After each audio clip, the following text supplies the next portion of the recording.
अस्सलामु अलैकुम नाज़रीन, मैं हूँ हकीम अब्दुल हई क़ासमी। आप देख रहे हैं तिब्बी दुनिया। उम्मीद करता हूँ आप हज़रात भी खैरियत से होंगे। अल्लाह पाक से दुआ है कि अल्लाह पाक हम सबों को खैर व आफ़ियत के साथ रखे। आज हम बात करेंगे कहवा जात से इलाज के ताल्लुक़ से कि कहवा जात से किस तरीक़े से इलाज किया जाता है। पहले तो हम देखते हैं कि कहवा कहते हैं किसे।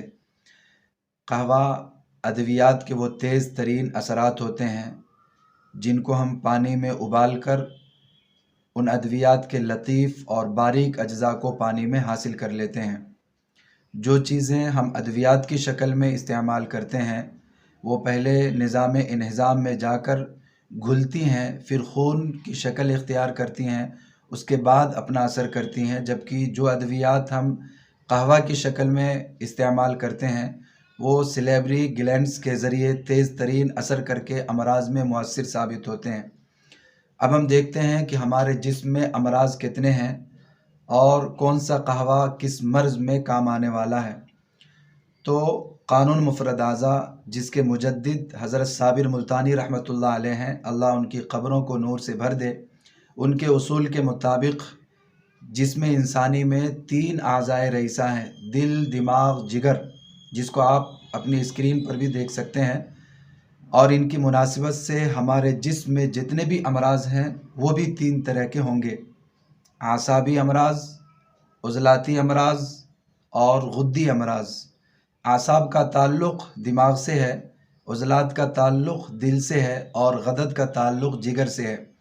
दिमाग व आसाब की सोजिश से जो अमराज पैदा होते हैं, चाहे वो जितने भी हैं, वो सिर्फ़ एक ही शुमार होंगे। यानी हम उसको कहेंगे कि ये मर्ज़ दिमाग व आसाब की सोजिश की वजह से पैदा हुआ है।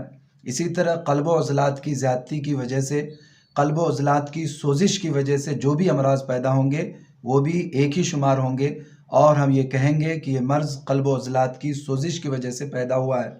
इसी तरह जिगर व गदद की सोजिश से जो अमराज पैदा होते हैं वो जितने भी हैं, हम उसे एक ही शुमार करेंगे और हम कहेंगे कि ये मर्ज़ जिगर व गदद की सोजिश की वजह से पैदा हुआ है। तो गोया जिस्म इंसानी में 3 आज़ाए रईसा हैं और उनकी सोजिश से हमारे जिस्म में सिर्फ़ 3 तरह के अमराज ही पैदा होते हैं और उनके हल के लिए हमारे पास 3 कहवा जात है जिनको हम इस्तेमाल करके अमराज से शिफा हासिल कर सकते हैं। अलबत्ता इतनी बात तो ज़रूर याद रखें कि जब तक ये पता नहीं होगा कि किन अमराज व अलामात का ताल्लुक़ किस उज़्व रईस से है, उस वक्त तक आप किसी भी कहवा जात से फ़ायदा हासिल नहीं कर सकते। हम तरतीब से अमराज व अलामात भी बताएंगे और उनकी मुनासिबत से कहवा जात भी बताएंगे। अपनी बात को आगे बढ़ाने से पहले आपसे दरख्वास्त है कि अगर आप हमारे चैनल पर नए हैं, सब्सक्राइब नहीं किए हैं, तो आप हमारे चैनल को सब्सक्राइब कर लें, बेल आइकन को दबाएं और अपने दोस्तों में शेयर करें ताकि लोगों का जो है ज़्यादा से ज़्यादा फ़ायदा हो सके।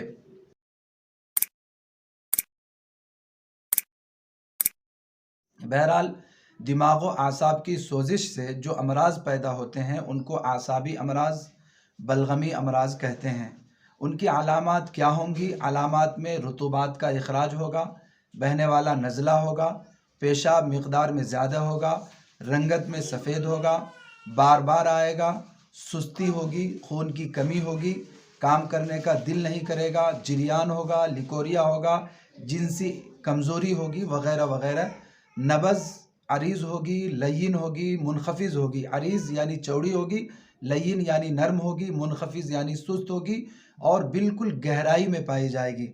अगर इन अलामात में से अक्सर अलामतें पाई जा रही हैं तो इसका मतलब है कि इनका मिजाज आसाबी है, बलगमी मिजाज है। इसके अंदर जो कहवाजात होंगे वो लौंग 3 अदद ले लें और दार चीनी 1 इंच का टुकड़ा ले लें।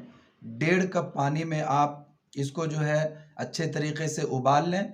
उबालने के बाद पुन छान कर फिर उसको जो है उसके अंदर थोड़ा सा लेमू का रस मिला लें और सुबह दोपहर शाम 3 वक़्त इस्तेमाल करें। अल्लाह के फजल व करम से दिमागी और आसाबी बलगमी अमराज जितने भी हैं उन सब में बेहतरीन काम आने वाला ये कहवा है।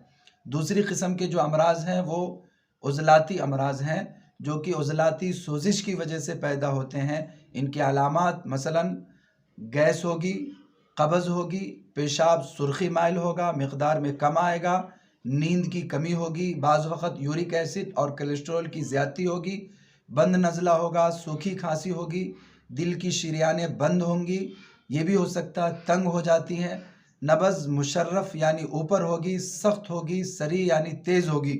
اگر ان علامات میں سے اکثر علامتیں پائی جاتی ہیں تو یہ عضلاتی مزاج ہے، سوداوی مزاج ہے، ایسیڈک مزاج ہے۔ اس مزاج میں جو قہوہ استعمال ہوگا وہ اجوائن دیسی 2 چٹکی لے لیں، پودینہ آدھی چمچ لے لیں اور سونف 2 چٹکی لے لیں۔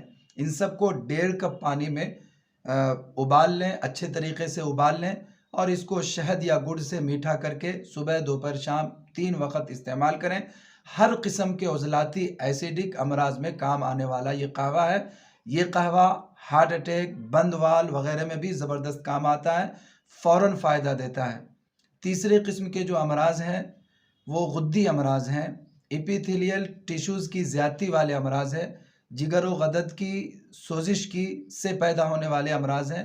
ان کی علامات میں مثلاً پیشاب زرد ہوگا، پیلا ہوگا، جلن کے ساتھ آئے گا، قطرہ قطرہ آئے گا، نبض دیکھیں گے تو نبض درمیان میں ہوگی، طویل ہوگی، غصہ کا زیادہ آنا، بلڈ پریشر کا ہائی ہونا، الرجی، چھپاکی، ٹائفائڈ، آنتوں کی سوزش، ماہواری کا درد کے ساتھ آنا، ارقان کا ہونا، صورت انزال کا ہونا وغیرہ وغیرہ۔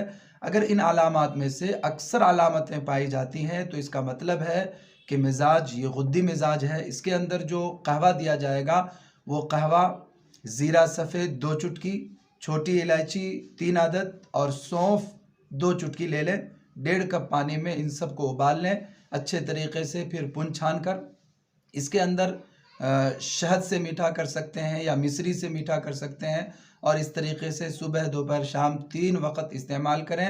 اللہ کے فضل و کرم سے جگر و غدد کی سوزش کی وجہ سے جتنے بھی امراض پیدا ہوتے ہیں وہ سب کے سب جو ہے اس قہوے سے جو ہے ختم ہو جائے گا انشاءاللہ العزیز۔